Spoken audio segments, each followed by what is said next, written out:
नमस्कार।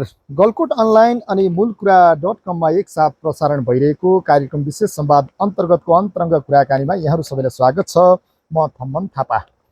हामी आज ताराखोला गाउँपालिका वडा नम्बर 4 स्थित नागबेली खोला बागलुङमा छौँ र यहाँको चिरपरिचित सामाजिक संस्था श्री नवसृजना युवा क्लब NYC ताराखोला गाउँपालिका वडा नम्बर 4 तारा नागबेली खोला बागलुङको 22औं वार्षिकोत्सव तथा शुभ दीपावली मेला 2082 अब सुसम्पन्न हुन गइरहेको छ र यो संस्थाले विगत लामो समयदेखि सामाजिक क्षेत्रमा सक्रिय रहँदै खेलकुद र यहाँको स्थानीय कला संस्कृतिलाई प्रवर्धन गर्दै समेत आइरहेको छ।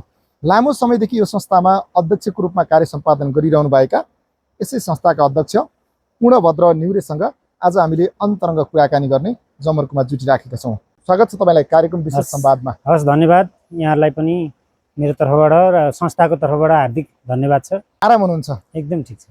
अब कार्यक्रम नजिक पनि आइरहेको छ। तपाईँ विगत लामो समयदेखि यो संस्थामा अध्यक्षको भूमिकामा हुनुहुन्छ हैन? अब अहिले कार्यक्रमको तयारी कहाँ पुगिरहेछ?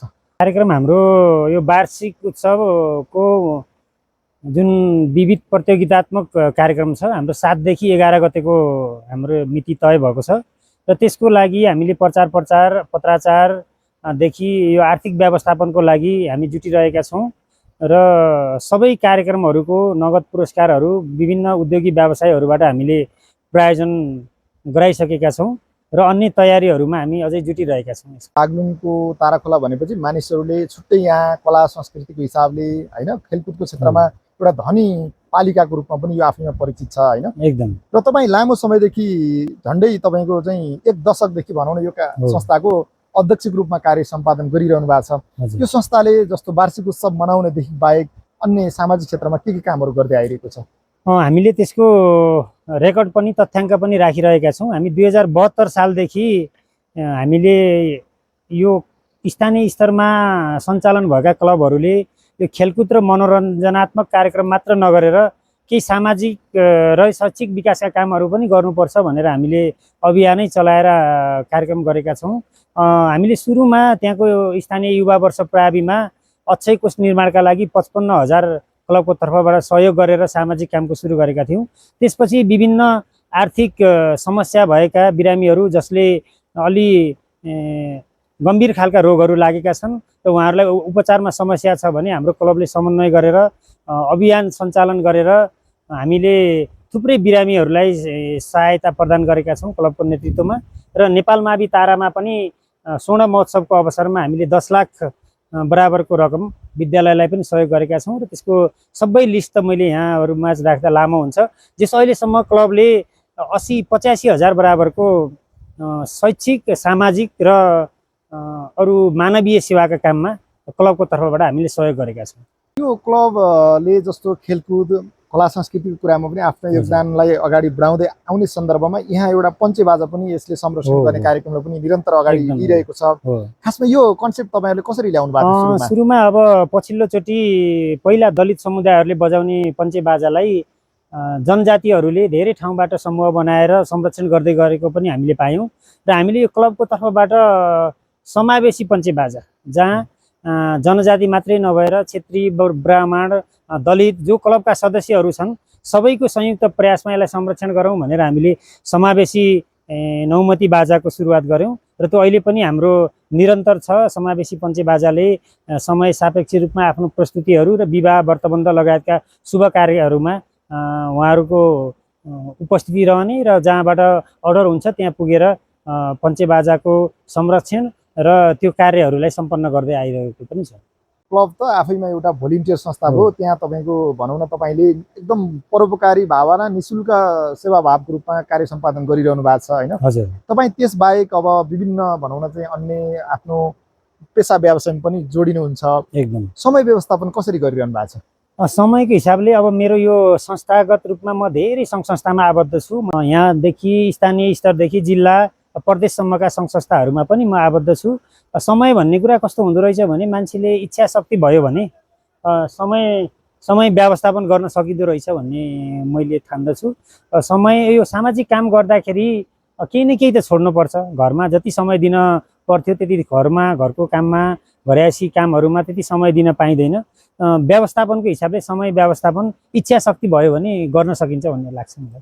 तपाईँ भनौँ न एउटा ग्रामीण स्तरमा गाउँमा बस्नुहुन्छ र एउटा क्लब जस्तो तपाईँको चाहिँ आफ्नो पारिवारिक व्यक्तिगत जीवन सुख शैलीलाई छोडेर पनि एउटा समाजको लागि केही गर्नुपर्छ भन्ने हुटुटीका साथ निरन्तर 1 दशकदेखि लागिरहनु भएको छ। जुन क्लब आज तपाईँको चाहिँ एउटा आफैमा सामाजिक परोपकारी कामले एउटा आफ्नो छुट्टै खालको विशिष्ट पहिचान पनि बनाएको छ। अब तपाईँहरूले भनौँ न चाहिँ जस्तो युवाहरूलाई समेट्दै यहाँको स्थानीयलाई समेट्दै गरिरहँदा जस्तो आर्थिक व्यवस्थापन कसरी गर्नुहुन्छ? आर्थिक व्यवस्थापनको पाटोमा के छ भने यो कार्यक्रमकै सिलसिलामा हामीले केही सामाजिक काम गरेको पनि हिसाबले हामीले अनुरोध गऱ्यौँ भने ठिकै छ, सामाजिक काम गरेको संस्था हो, हामीले सहयोग गर्नुपर्छ भनेर उहाँहरूले नकार्नुहुन्न पहिलो कुरा। अनि कतिपय आफै प्रायोजकदाताहरूले तपाईँहरूको कार्यक्रमलाई हाम्रो सहयोग भनेर उहाँहरूले आफै भन्नुहुन्छ। त्यसरी कार्यक्रमलाई जे होस् जति आर्थिक व्यवस्थापन गर्नलाई चुनौती छ त्यसमा पनि हाम्रो कामले गर्दा जति हामी NYC भनेर हामीले संस्थालाई चिनाउन सफल भएका छौँ, त्यो हाम्रो सामाजिक काम र मानवीय सेवाको कामले गर्दा पनि हामीलाई त्यो आर्थिक व्यवस्थापन र अन्य व्यवस्थापनमा अलि सहजता थपेको छ। क्लब भने त एउटा नितान्तै भोलिन्टियर संस्था भयो होइन। अब त्यहाँ चाहिँ विभिन्न कार्य समिति उपसमितिहरू पनि हुँदै गर्दा अब स्थानीय स्तरमा पनि तपाईँको अहिले त अब स्थानीय सरकार पनि छ, फेरि पनि हामी एउटा सामाजिक उत्तरदायित्व सहित अगाडि बढिरहँदा साँच्चीकै क्लब सञ्चालन गर्दा कतिको चुनौती रहेछ अहिलेको जमानामा? चुनौती छ, एकदमै चुनौती छ। अब कतिपय क्लबहरू गठन मात्रै भएर त्यसलाई जो औपचारिक रूपमा नवीकरण हुनुपर्ने हो, जति उहाँहरूले औपचारिक रूपमा गर्नुपर्ने काम हो त्यो नगरेर एउटा मेला पर्व मात्रै सञ्चालन गरेर बसेका क्लबहरू पनि छन्। अब त्यसलाई सञ्चालन गर्न त चुनौती एकदम चुनौती छ। पहिलो कुरा कार्यक्रम व्यवस्थापनकै चुनौती छ। दोस्रो कुरा त संस्था स्थापनापछि त्यसलाई निरन्तरता दिने कुरामा पनि एकदमै चुनौती छ। यस हाम्रो कार्य समितिको टिम पनि अब जो मेरो नेतृत्वमा भएको टिमले सबै कार्यक्रमहरूको जिम्मेवारी बाँडफाँड गरेर हामीले जिम्मेवारी तोकेर काम सञ्चालन गर्छौँ। सबै कार्य समितिका साथीहरू पनि एक्टिभ हुनुहुन्छ। त्यसरी काम गर्नलाई सजिलो भएको छ। अनि हामीले यो प्रतियोगितात्मक कार्यक्रमसँगै वार्षिक उत्सवमा केही विगतका वर्षदेखि पृथक कामहरू पनि गर्दै आएका छौँ। जस्तो वार्षिक उत्सवको अवसरमा मूल समारोहमा हामीले हाम्रो क्लबको यो अक्षय कोष छ, शैक्षिक अक्षय कोष, त्यसबाट ताराखोला गाउँपालिका वडा नम्बर 4 र 5 का प्रत्येक विद्यालयबाट एकजना जो अलि आर्थिक रूपमा कमजोर हुनुहुन्छ र जेहेन्दार विद्यार्थीहरू हुनुहुन्छ उहाँहरूलाई जनै 3000 का दरले छात्रवृत्ति प्रदान गर्छौँ त हाम्रो कोषबाट। अनि हामीले गाउँपालिकाभित्रबाट यहाँका युवाहरूलाई गाउँमै केही गरेर उहाँहरूलाई अरूलाई पनि प्रोत्साहित गर्न सहयोग पुगोस् भनेर हामीले 7वटा क्षेत्रमा यहाँ बसेर कृषिमा अनि युवा व्यवसायको क्षेत्रमा, त्यसै गरेर सञ्चारको क्षेत्रमा, अनि त्यस्तै गरेर महिलाहरूको नारी उत्थानको क्षेत्रमा, कृषि क्षेत्रमा जसले राम्रो गर्नुभएको छ गाउँपालिकामै बसेर विदेश नगएर पनि यही केही गर्न सकिन्छ भनेर जसले गर्नुभएको छ उहाँहरूलाई प्रत्येक वर्ष सम्मान गर्दै आएका छौँ 7वटा विधाबाट। र फरक फरक तरिकाले हामीले नामावली सङ्कलन गरेर हामी आफै छनौट नगरेर हामी विभिन्न क्षेत्रहरूमा सिफारिसको लागि अनुरोध गर्छौँ। उहाँहरूबाट प्राप्त भएका नामहरूलाई कार्य समितिले टुङ्गाएर उहाँहरूलाई केही उत्प्रेरणा होस्, गाउँमा बसेर पनि केही गर्नुपर्छ, खेलकुदको क्षेत्रमा केही गर्नुपर्छ भनेर जो लाग्नु भएको छ उहाँहरूलाई वार्षिक उत्सवको मूल समारोहमा सम्मान पनि गरेका छौँ व्यक्तित्व सम्मान अन्तर्गत। त्यसैगरी ज्येष्ठ नागरिकहरू हाम्रो समाजका अगुवाहरू हुन्, उहाँहरूले देखाएको बाटोमा सबै अग्रसर हुन प्रेरणा मिलोस् भनेर उहाँहरूलाई हामीले ज्येष्ठ नागरिकहरू 5 जना ज्येष्ठ नागरिकहरूलाई न्यानो कपडाद्वारा सम्मान पनि गर्ने गरेका छौँ। अनि त्यसै गरेर यो वार्षिक उत्सवकै समारोहमा हामीले जसलाई आर्थिक रूपमा विपन्न छ, उपचारमा असहज भएको छ, हामीले चलाएको अभियानबाट उहाँहरूलाई सहयोग पनि गर्ने गरेका छौँ। यी कामहरू हामीले प्रतियोगितात्मक कार्यक्रमसँग जोड्ने गरेका छौँ। पछिल्लो समयमा रोजगारीको सिलसिलामा विदेशिनीको सङ्ख्या जताततै देशैभरिबाट तपाईँको भनौँ न चाहिँ बढी मात्रामा दिनहुँ बढिरहेको छ। अब हाम्रो ताराखोला पनि यो हिसाबले अछुतो छैन होइन। यो सन्दर्भमा गाउँमा युवा शक्ति कम हुँदै गर्दा पनि तपाईँहरूले यसरी कार्य सम्पादन गरिरहनु भएको छ होइन। खासमा जस्तो तपाईँको भनौँ न चाहिँ युवाहरू नहुँदा काम गर्न कतिको गाह्रो साह्रो हुँदो रहेछ? गाह्रो छ, एकदम गाह्रो छ। अब तपाईँले भने जस्तो अब युवाहरू अब यहाँको रोजगारीको अभावले गर्दा वैदेशिक रोजगारीमा धेरै हाम्रो क्लबका सदस्यहरू पनि लगायत अरू सबै सङ्घ संस्थामा युवाहरूको अभाव छ। त्यो त एकदमै उहाँहरूको अभाव त खड्किरहन्छ र पनि यहाँ उपलब्ध युवाहरूको सक्रियतामा र जो हाम्रो युवा साथीहरू विदेशमा हुनुहुन्छ उहाँहरूले पनि आर्थिक भौतिक नैतिक रूपमा उहाँहरूले जुन क्षेत्रमा हुनुहुन्छ वहीँबाट सहयोग गरिराख्नु भएको छ। त्यसरी पनि काम गर्न सजिलो छ, तर प्रत्यक्ष रूपमा खट्नको लागि युवाहरूको त एकदम अभाव त छ नै।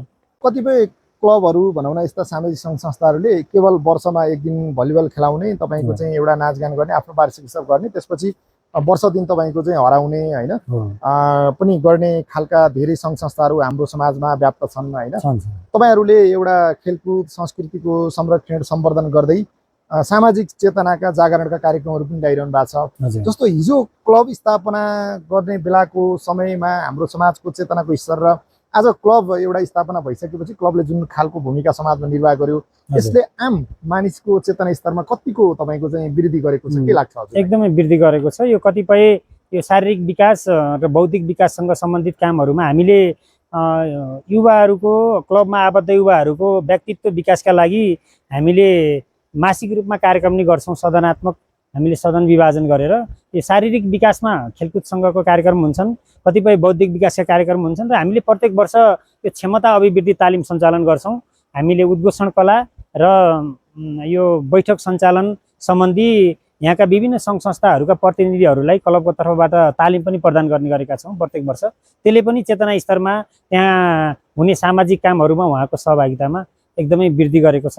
यस वर्षको एनवाईसी नवसृजना युवा क्लब एनवाईसी को 22औं वार्षिक उत्सव तथा शुभ दीपावली मेला 2082 कार्तिकको 7 गतेदेखि 11 गतेसम्म सञ्चालन हुँदैछ होइन। यस वर्ष के कार्यक्रमहरू आयोजना गर्नु भएको छ? यस वर्ष हामीले प्रत्येक वर्ष गरिरहेको खुल्ला वडा स्तरीय पुरुष भलिबल प्रतियोगिता छ, जसमा हामीले पहिलो पुरस्कार 1,05,555 र दोस्रो पुरस्कार 66,666 हामीले निर्धारण गरेका छौँ र सान्त्वना सेमिफाइनलमा पराजित हुनेलाई 10,000 सान्त्वना पुरस्कार छ र हामीले त्यसको आज टाइसिट सार्वजनिक गर्दैछौँ। 22 टिमको सहभागिता भइसकेको छ र आजै हामीले खुल्ला वडा स्तरीय पुरुष भलिबलको टाइसिट पनि प्रकाशन गर्दैछौँ।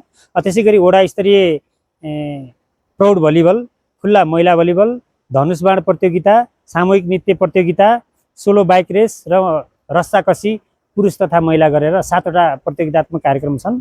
त्यो सँगै हामीले कार्यक्रममा राष्ट्रिय कलाकार विष्णु खत्री, उर्मिला पुलामी मगर लगायतका कलाकारहरूको साङ्गीतिक प्रस्तुति पनि जोड्ने जमर्को गरिरहेका छौँ। अब हामी कार्यक्रम विशेष संवादको अन्त्यतर्फ पनि आइरहेका छौँ। अन्त्यमा गलकुट अनलाइन र मूलकुरा.com-बाट यो कार्यक्रम हेरिरहनुभएका देश विदेशमा रहनुभएका सम्पूर्ण महानुभावहरूमा तपाईँ के भन्न चाहनुहुन्छ? सर्वप्रथम त यो अवसर दिएर मलाई हाम्रो कार्यक्रमको बारेमा सबैमा जानकारी गराउने मौका दिनुभएकोमा मूलकुरा.com र गलकुट अनलाइनप्रति म आभारी छु।